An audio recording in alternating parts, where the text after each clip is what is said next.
बिस्मिल्लाहिर्रहमानिर्रहीम। अस्सलाम वालेकुम स्टूडेंट्स, मैं आप लोगों का chemistry instructor Shahbaz Hasan chemistry के एक लेक्चर के साथ आपके सामने हाजिर हूँ। स्टूडेंट, लास्ट लेक्चर में हमने केमिस्ट्री के चैप्टर नंबर 1 की एक्सरसाइज को शुरू किया था, जिसमें हमने उसके क्वेश्चंस एमसीक्यूज वाले को अटेम्प्ट किया था और शॉर्ट क्वेश्चंस को हमने देखा था। आज के लेक्चर में हम डिस्क्रिप्टिव क्वेश्चंस को देखेंगे और इन्वेस्टिगेटिव क्वेश्चंस को देखेंगे। तो सबसे पहले हमारे पास जो डिस्क्रिप्टिव क्वेश्चंस है, जो कि हमारे पास लॉन्ग क्वेश्चन के तौर पे आते हैं, उनमें जो हमारे पास पहला उसका पार्ट है, उसमें उसने हमें यह कहा है कि mention the name of the branch of chemistry in which we study each of the following. नीचे आपको कुछ चीजों के बारे में बताया गया है और उसने आपसे पूछा है कि इस फील्ड में कौन सी हमारे पास केमिस्ट्री की ब्रांच है जो इन चीजों को डील करती है। तो हम सबसे पहले हमारे पास क्या है कि रेट ऑफ रिएक्शंस, मतलब रेट ऑफ रिएक्शंस को हम केमिस्ट्री की कौन सी ब्रांच में डील कर रहे होते हैं। तो स्टूडेंट्स, हमने फिजिकल केमिस्ट्री में पढ़ा था कि रेट ऑफ रिएक्शंस जो है उसके ऊपर जो कंडीशंस होती हैं वो डिपेंड कर रही होती हैं कि रेट ऑफ रिएक्शन का मतलब क्या है कि आपके रिएक्टेंट्स कितनी देर में प्रोडक्ट में तब्दील होते हैं, ये उसका रेट ऑफ रिएक्शन होता है। तो केमिस्ट्री की जो ब्रांच इसके साथ डील कर रही होती है वो कौन सी होती है जी? Physical chemistry. कौन सी होती है जी? Physical chemistry. तो हमसे यही पूछा था उसने कौन सी ब्रांच इसमें है, तो हमने बता दिया कि फिजिकल केमिस्ट्री है। ठीक है, दूसरा हमारे पास जो पार्ट है वो है जी digestion of food in humans. तो इंसानों के अंदर जो डाइजेशन होती है फूड की, वो कौन सी ब्रांच है? तो हमने बायोकेमिस्ट्री के बारे में पढ़ा था कि जिसमें हम लिविंग ऑर्गेनिजम्स के अंदर होने वाले केमिकल और बायोकेमिकल रिएक्शंस को स्टडी करते हैं। तो डाइजेशन ऑफ फूड जो है ये इसको कौन सी केमिस्ट्री की ब्रांच डील करेगी? तो बायो केमिस्ट्री इसको डील कर रही होगी। तो दूसरी ब्रांच ये हो गई। तीसरा हमारे पास क्या है जी? Properties of plasma. तो प्लाज्मा की प्रॉपर्टीज मतलब अपीयरेंस के हवाले से प्रॉपर्टीज हैं उसकी। तो जो जाहिरी शक्ल सूरत के हिसाब से केमिस्ट्री की जिस ब्रांच में हम डील करते हैं वो हमारे पास फिजिकल केमिस्ट्री होती है। तो यहाँ पर भी हमारे पास क्या आ जाएगा जी? Physical chemistry. ठीक है स्टूडेंट्स, तो फिजिकल केमिस्ट्री में हम इसको डील करेंगे। इसके बाद हमारे पास क्या है जी? इकोसिस्टम, मतलब एनवायरनमेंट से रिलेटेड है। तो हमारे पास कौन सी केमिस्ट्री की ब्रांच होगी? Environmental chemistry. कौन सी ब्रांच होगी जी? Environmental chemistry. ठीक है स्टूडेंट्स, हमने सिर्फ यही बताना है उसको कि कौन सी केमिस्ट्री की ब्रांचेस जो है वो यहाँ पर इन्वॉल्व्ड होंगी।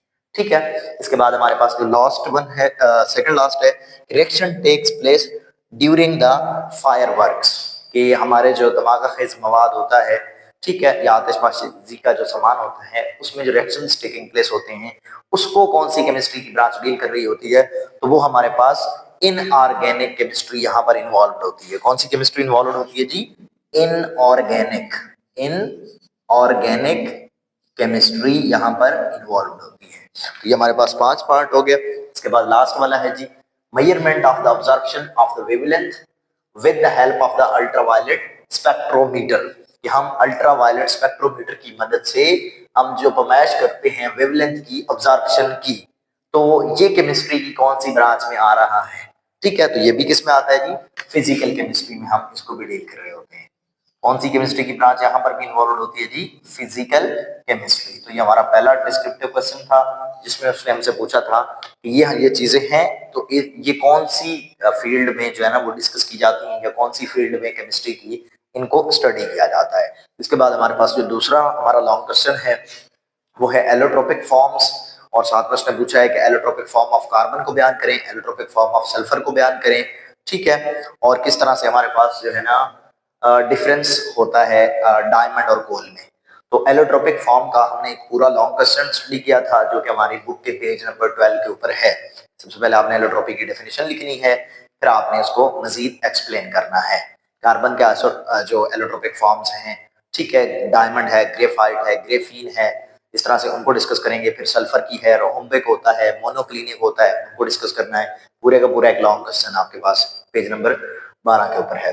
उसके बाद जो हमारा तीसरा जो डिस्क्रिप्टिव क्वेश्चन है वो है super critical fluids. Super critical fluids क्या होते हैं? ये मतलब जो ना दूसरे जो नॉर्मल सॉल्वेंट्स होते हैं उनका और इनसे उनका क्या डिफरेंस होता है। तो सुपर क्रिटिकल फ्लूइड्स ऐसे फ्लूइड्स होते हैं, ऐसी चीजें होती हैं जो इंटरमीडिएट स्टेट को शो कर रही होती है, मतलब एक वक्त में 2 स्टेट्स को शो कर रही होती है, लिक्विड के तौर पे भी और सॉलिड के तौर पे, या गैस के तौर पे और लिक्विड के तौर पे। ठीक है स्टूडेंट, इनका फायदा क्या होता है दूसरों से, ये भी हमने स्टडी किया था कि ऐसे तमाम रिएक्शंस जो नॉर्मल या जो आमतौर पर हम सॉल्वेंट्स यूज कर रहे होते हैं, ठीक है, उनमें जो रिएक्शन प्रोसीड नहीं हो रहे होते, फिर हम उनको सुपर क्रिटिकल कार्बन डाइऑक्साइड में हमने कहा था कि हम उनको करवाते हैं। सुपर क्रिटिकल कार्बन डाइऑक्साइड क्या होती है? ये आपके पास condensed form of carbon dioxide होती है। हालांकि कार्बन डाइऑक्साइड एक गैस है, लेकिन ये इतनी कंडेंस्ड हो चुकी होती है कि वो लिक्विड की तरह नजर आती है, तो इस वजह से हम कहते हैं कि वो लिक्विड भी है और गैस भी है।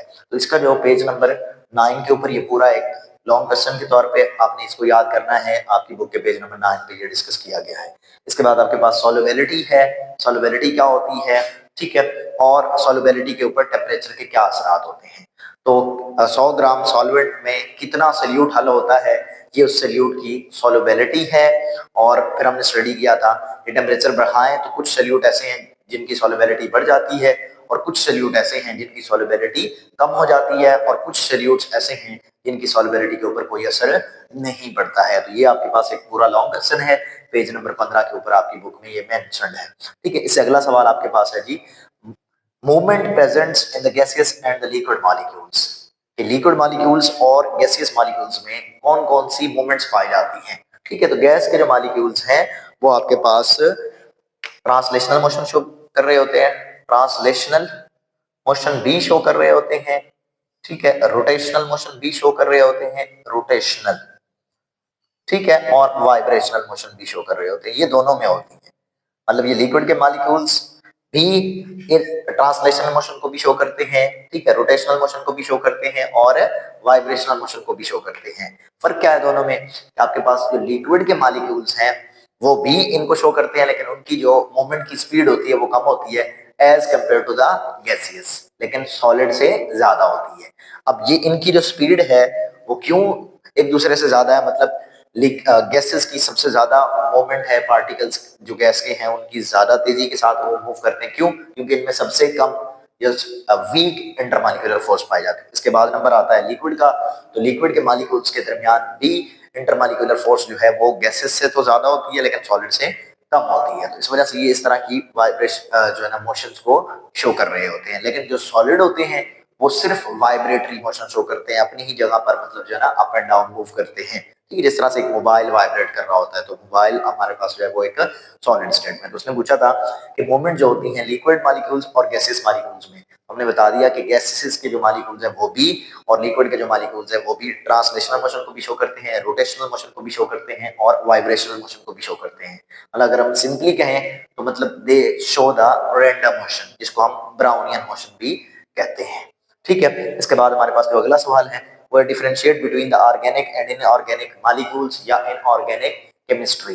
मतलब इनऑर्गेनिक केमिस्ट्री में हम क्या स्टडी करते हैं और ऑर्गेनिक केमिस्ट्री में क्या स्टडी करते हैं। स्टूडेंट, तो हमने डिस्कस किया था हमारे पास जो ऑर्गेनिक वाली फील्ड है, ऑर्गेनिक केमिस्ट्री, ठीक है, इसमें क्या करते हैं और इनऑर्गेनिक केमिस्ट्री। तो हमने स्टडी किया था हमारे पास जो ऑर्गेनिक है इसमें हम मेजरली कार्बन और हाइड्रोजन बॉन्ड्स वाले कंपाउंड्स को डिस्कस करते हैं जिनको हम हाइड्रोकार्बन्स कहते हैं।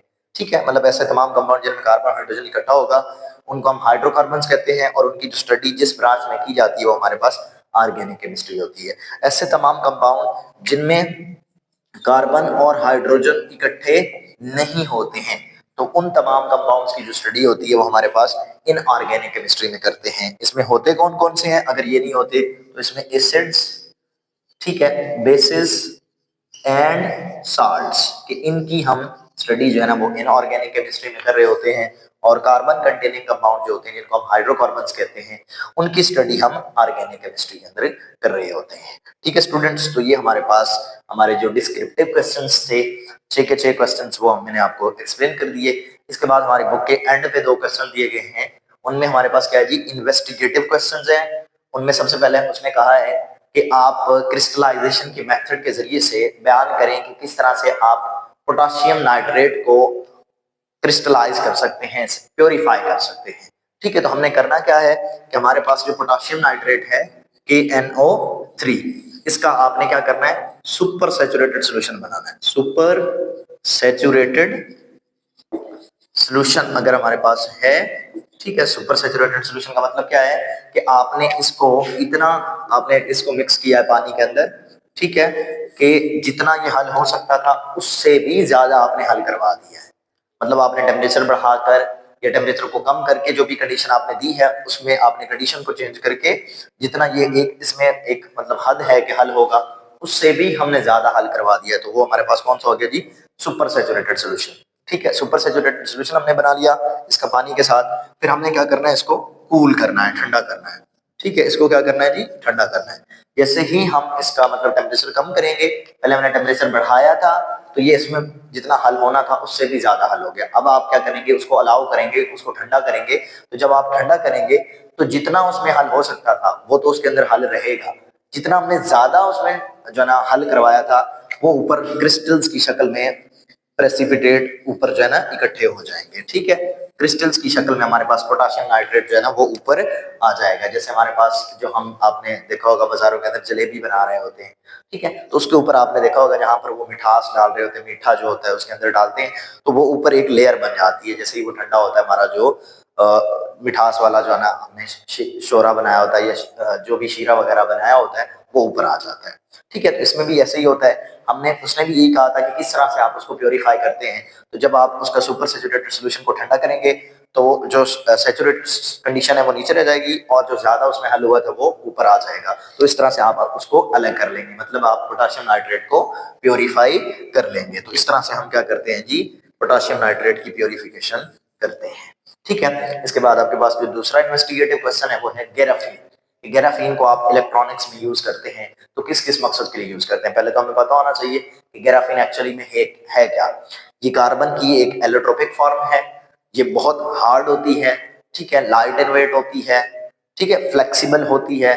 तो इस हार्डनेस की वजह से इसको हम इलेक्ट्रॉनिक डिवाइसेस के अंदर इसको यूज करते हैं। मिसाल के तौर पे हम हमारे जो सेंसर्स होते हैं इलेक्ट्रॉनिक उनके अंदर इसको यूज किया जाता है। ठीक है, और इसी तरह से ये बहुत ज्यादा हार्ड होती है तो ये सेफ्टी पर्पसेस के लिए इसको आप जो बुलेट प्रूफ जैकेट्स होती हैं उसमें भी यूज करते हैं। और भी बहुत सारे मतलब इलेक्ट्रॉनिक डिवाइसेस हैं जिनमें आप इसको यूज कर रहे होते हैं। मिसाल के तौर पे हमारे पास आजकल जो है वो लैपटॉप है, टैबलेट्स हैं, तो उनकी स्क्रीन के अंदर भी हम इसको ग्राफीन को यूज कर रहे होते हैं। क्यों? देखिए, आजकल आपने देखा होगा कि मोबाइल्स इतने ज्यादा अच्छी क्वालिटी के आगे हैं, उनकी स्क्रीन इतनी अच्छी क्वालिटी की है कि वो नीचे गिरे तो भी नहीं टूटते हैं। तो मतलब उनमें भी ग्राफीन का इस्तेमाल है। ठीक है, ये हार्ड होती है, फ्लेक्सिबल होती है, लाइट एंड वेट होती है, इसकी बहुत ज्यादा रेजिस्टेंस होती है। ठीक है, इस वजह से हम इसको इलेक्ट्रॉनिक डिवाइसेस के अंदर भी यूज करते हैं। तो आज का हमारा यही टॉपिक था। हमारा केमिस्ट्री का जो नई बुक थी उसका जो पहला चैप्टर है वो कंप्लीट हो गया है। मैं उम्मीद करता हूँ कि आपने मुकम्मल जो लेक्चर्स हैं, सीरीज लेक्चर्स, वो अच्छे तरीके से सुने होंगे, आपने अच्छे तरीके से अपने कंसेप्ट क्लियर किए होंगे, अपने नोट्स बनाए होंगे और साथ साथ आप तैयारी भी कर रहे होंगे। अल्लाह हाफिज।